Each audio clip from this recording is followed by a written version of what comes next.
क्योंकि इस बट के पेड़ के नीचे भगवान विष्णु शंकर जी से विनती करे थे वर के लिए, इसलिए अखंड सौभाग्य का देने वाला। दिल से बता दें, जितनी सौभाग्यवती माताएं होती हैं ये संक्रांति पर भी 13 चीजें दान करती हैं, 14 चीजें दान करती हैं। बीच में कोई 16 सोमवार का उद्यापन करेंगे तो भी सुहाग की सामग्री देंगे, उद्यापन करेंगे तो भी सुहाग की सामग्री देंगे, कोई कार्य करेंगे तो भी सौभाग्य की सामग्री देंगे। सौभाग्य की सामग्री का दान क्यों किया जाता है? सौभाग्य सूचक वस्तुओं का दान क्यों किया जाता है? सौभाग्य की वस्तुएं क्यों प्रदान करी जाती है, क्यों दी जाती है? उसका कारण क्या है? भारत की भूमि की सौभाग्यवती माताओं का एक मन की अभिलाषा रहती है, भारत की भूमि की माताओं की एक अभिलाषा रहती है कि जब उसके प्राण छूटे तो अखंड सौभाग्य धारण करके पति के कंधे पर और पुत्र के कंधे पर शमशान करते। ये भारत की भूमि की माताओं की सोच है, उनके मन का संकल्प, उनके मन का भाव। क्यों देते हैं चूड़ी का दान, क्यों देते हैं बिंदी का दान, क्यों देते हैं अखंड सौभाग्य का दान? किस महाराज?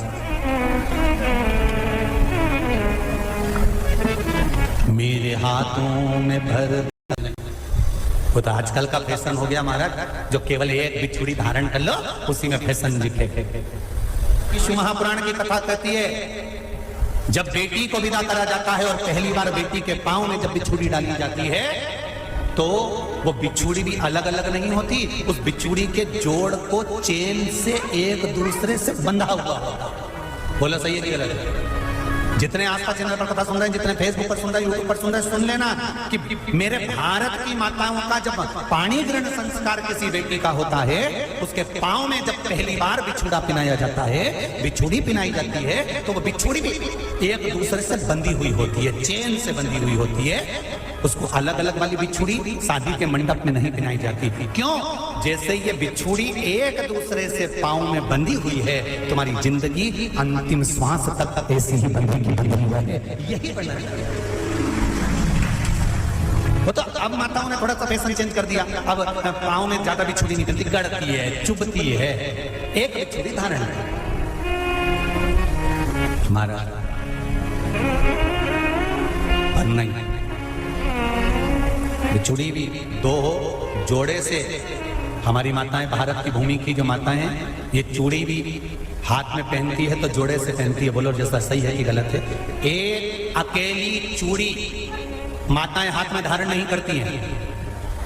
अगर भारत की भूमि की संस्कारित माताएं हैं और भारत की भूमि की सभ्यता और संस्कृति को जानती है तो अकेली चूड़ी नहीं, जोड़े की चूड़ी पहनेगी, 2 चूड़ा डालेगी, 4 डालेगी, 12 डालेगी, पर सिंगल नहीं, अकेले। महापुराण की कथा ये कहती है कि पार्वती जी ने और गंगा जी ने जितना सौभाग्य का दान दिया है, उनके बराबर दुनिया का कोई व्यक्ति इतना सौभाग्य का दान नहीं दे सकता, जो माता गंगा और पार्वती दोनों दान दे रहे हैं।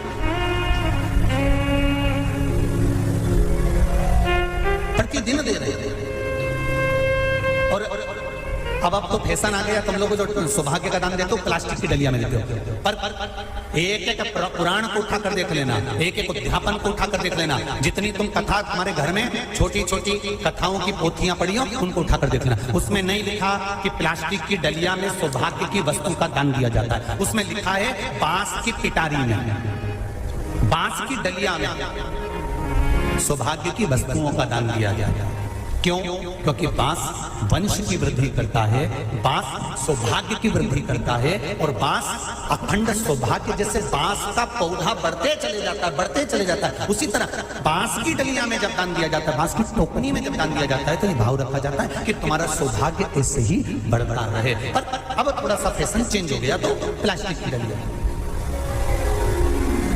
पर प्लास्टिक की नहीं। बहुत ध्यान देना जरा, शिव महापुराण की कथा चल रही है। संपूर्ण देशवासियों की मेरी माताओं से निवेदन है, मेरे इन भाइयों से निवेदन है, उसको जरा ध्यान से सुनना। व्रत करते हैं ये किसी दूसरे के नहीं है। तीज का व्रत माता पार्वती का, छठ का व्रत माता पार्वती का, चतुर्थी का व्रत माता पार्वती का, ये सारे व्रतों की शुरुआत गंगा और पार्वती ने अपने बल से। माता में सिंदूरा भरा जा रहा है, मांग में कंकु भरा जा रहा है, मांग में सिंदूर भरा जा रहा है, और वो सिंदूर नाक पर गिरता है, वो सिंदूर नासिका पर गिर गया तो कहते हैं कि कोई काल आने वाला था पति के ऊपर, वो काल टल गया और नाक पर सिंदूर आया तो नारी का सौभाग्य और अखंड हो गया। ये शास्त्र कह रहा है। सिंदूर अगर भूमि पर गिर गया तो अब देखिए जरा, देवी भागवत को उठाकर पढ़िएगा, वो सिंदूर जो मांग में भरा जा रहा है और नाक पर गिर गया तो शुभ होगा, पति की उम्र बढ़ाएगा, घर में बच्चों का विवाह होने वाला होगा, कोई अच्छी सूचना आने वाली होगी। मांग में भरने वाला सिंदूर नाक पर आकर गिरता है तो कोई सूचना अच्छी मिलने वाली होती है, कोई बंधन कटने वाला होता है, कुछ अच्छा हमारे परिवार में होने वाला होता है, पति की उम्र बढ़ने वाली होती है, कोई रोग आने वाला था वो कट रहा होता है। और वही सिंदूर अगर भूमि पर मांग में भरते समय गिर जाता है तो समझ लो कि कुछ ना कुछ ऐसा काम होने वाला है कि मेरी आंख में आंसू आएंगे, वो निश्चित है। किसी देवी मंदिर में दर्शन करने के लिए गए, वहां से उन्होंने हनुमान जी के मंदिर का सिंदूर लिया और तुम्हारे माथे पर लगा दिया। समझना जरा कथा को बहुत अच्छे से। उन्होंने हनुमान जी का सिंदूर लिया, तुम्हारे मस्तक पर लगा दिया।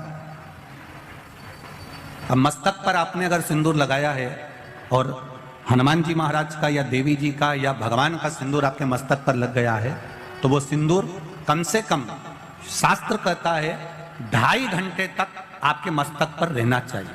कितने घंटे तक रहना चाहिए? जम के बोलो जरा। 2.5 घंटे तक रहना चाहिए। कारण क्या है?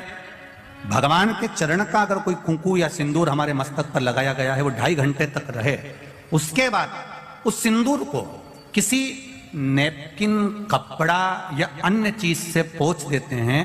पोंछने के बाद वो गलत जगह पर टंग जाता है, लोग उसका गलत हाथ का प्रयोग कर लेते हैं। वो जितनी जगह गलत जगह जाता है उतना दोष हमको लगते चले जाता है। इसलिए उस सिंदूर का क्रम है कि कोई पुष्प है, उस पुष्प से उस सिंदूर को लगा लिया जाता है, कोई पत्ती है उससे सिंदूर को लगा लिया जाता है, उस पुष्प को। फिर विसर्जन में, अगर विसर्जन में नहीं रख सकते तो अपने घर में जो गमला होता है जिसमें पौधा लगा होता है, उस पौधे में उसको डाल दिया जाता है, जिससे वो सिंदूर उसमें मिल जाए और हमारे घर में सदा रहे। और हमने कोई टाविल, होटल में ठहरे तो होटल के टाविल से पोंछ दिया, कहीं ठहरे थे तो दीवार से पोंछ दिया, कहीं लगा दिया, उसका दोष है।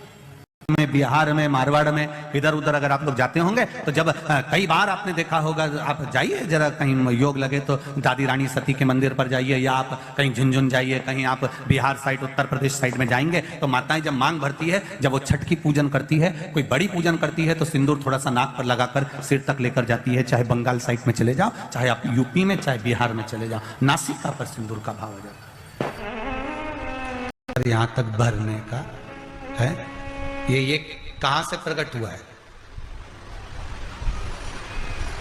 इसकी प्रागट्यता केवल मांग में ही क्यों सिंदूरा भरा जाता है उसकी। और मांग भी सीधी भी होती है, किसी की आड़ी टेढ़ी भी होती है, अर्थात उसमें कहीं ना कहीं बल थोड़ा सा रह ही जाता है। ये नाग लक्ष्मी ने जो मांगा था माता लक्ष्मी से कि मेरी मांग का जो सिंदूर है ये अमर हो, उसका भाव प्रकट कर।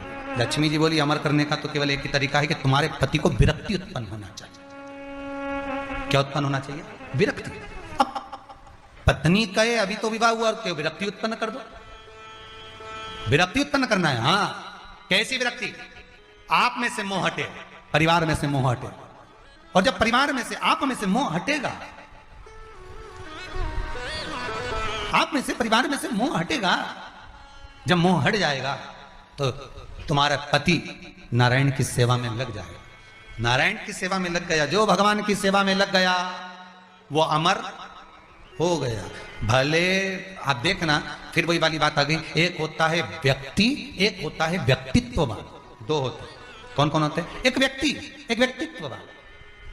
एक व्यक्ति मरता है, उसको कोई याद नहीं करता, 13 दिन के बाद सब भूल जाता है। पर व्यक्तित्ववान जब मरता है उसको सब याद करते हैं कि व्यक्तित्ववान व्यक्ति मर गया। भजन करने वाला, नाम जाप करने वाला, नाम स्मरण करने वाला, नाम कीर्तन करने वाला, भगवत भक्ति में डूबने वाला, ये मर गया। तो भगवान की भक्ति में जो डूब गया वो अमर ही तो हो गया। स्त्री को हल्के में ले लेना, पर उसके मांग के सिंदूर को हल्के में मत लेना। उसके मांग के सिंदूर में वो बल होता। महाराज, जब स्त्री हाथ स्त्री को हल्के में ले लेना, पर उसके मांग के सिंदूर को हल्के में मत लेना। उसके मांग के सिंदूर में वो बल होता। महाराज, जब स्त्री हाथ में सिंदूरा लेती है ना, आपके इधर कैसे सिंदूर लगाते हैं हमको तो नहीं मालूम, पर सुहागन स्त्री जिसकी शादी हो गई, वो स्त्री जब अपने हाथ में सिंदूरा लेती है, स्त्री कभी भी सिंदूर जब लगाती है तो सिंदूर की डब्बी को कहीं रखकर नहीं लगाती, हमेशा याद रखती। जिस नारी सिंदूरे को नीचे रख दिया या सिंदूरे को अलमारी पर रख दिया या सिंदूरे को टेबल पर रख दिया और उसमें से लेके सिंदूर लगा रही है, तो वो नारी, हाँ, एक जगह पर सिंदूरा रखा जा सकता है, जब आप सुहागल कर रहे हो, कोई पूजन कर रहे हो, तो आप देवी जी को, गणेश जी को जो सिंदूर चढ़ा रहे हो, वो चढ़ा हुआ जमीन पर भी रखा हुआ मांग में धर सकते हो। पर जब आप स्वयं 16 श्रृंगार कर रहे हो, उस जगह पर सिंदूरा जमीन पर नहीं रखा जाता। सिंदूरा जमीन पर रखा हो और नारी मांग का सिंदूर भरती हो तो पति को रोग ग्रसित करता ही है, पति रोगीला होता ही है, ये निश्चित है। उसका पति रोगीला जरूर होगा, ये निश्चित है, उसको रोग जरूर घेरेगा, ये पक्का है। स्त्री जब सिंदूरा में, यहां तक शास्त्र प्रमाण देता है कि एक दुल्हन पहली बार जब मांग भरती है और पति उसकी मांग भरता है, तो पति के भी हाथ में सिंदूरा पकड़ाया जाता है और पति अपने हाथ से उस मांग को भरता है। पति के हाथ में सिंदूरा पकड़ाया जाता है। वो सिंदूरा साधारण नहीं है।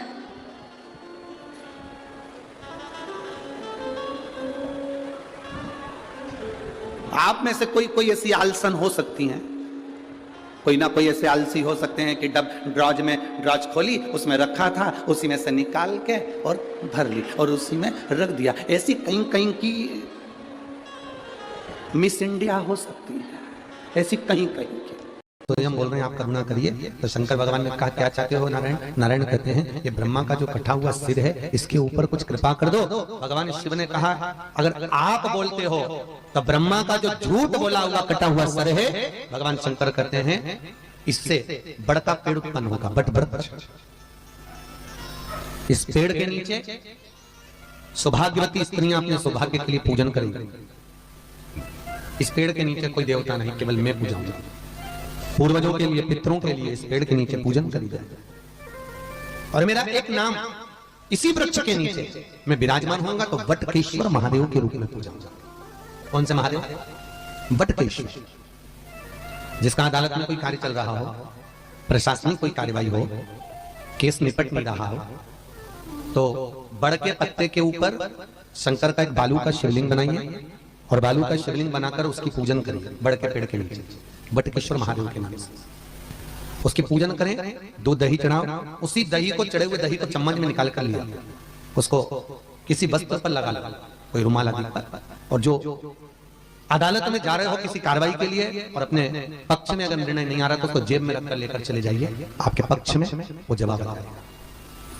बहुत दिनों से अगर कोई फाइल अटकी हुई है, कोई प्रशासन में कोई जमीन, कोई जायदाद कोई अटकी हुई है, नहीं हो रहा, तो वटकेश्वर महादेव का पूजन करना प्रारंभ करें। कौन से महादेव? वटकेश्वर, जो बड़ के पेड़ के नीचे विराजमान होते हैं, बट वृक्ष के नीचे जो विराजमान है, वटकेश्वर महाराज।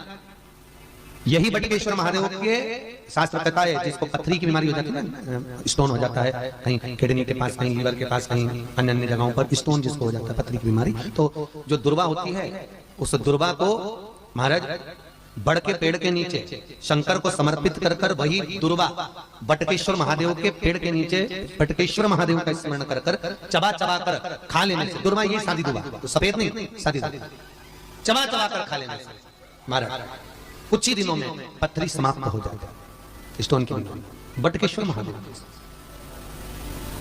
भगवान वटकेश्वर का स्मरण करिए।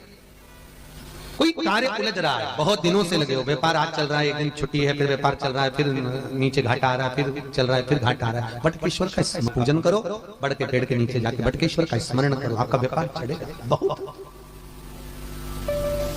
लगा दिया, पैसा नहीं आ रहा, बहुत प्रयास कर लिया, नहीं मिल रहा, तो पीपल का पत्ता, बड़ का पत्ता नहीं, पीपल के पत्ते पर शंकर के शिवलिंग का निर्माण, उसकी पूजन करना।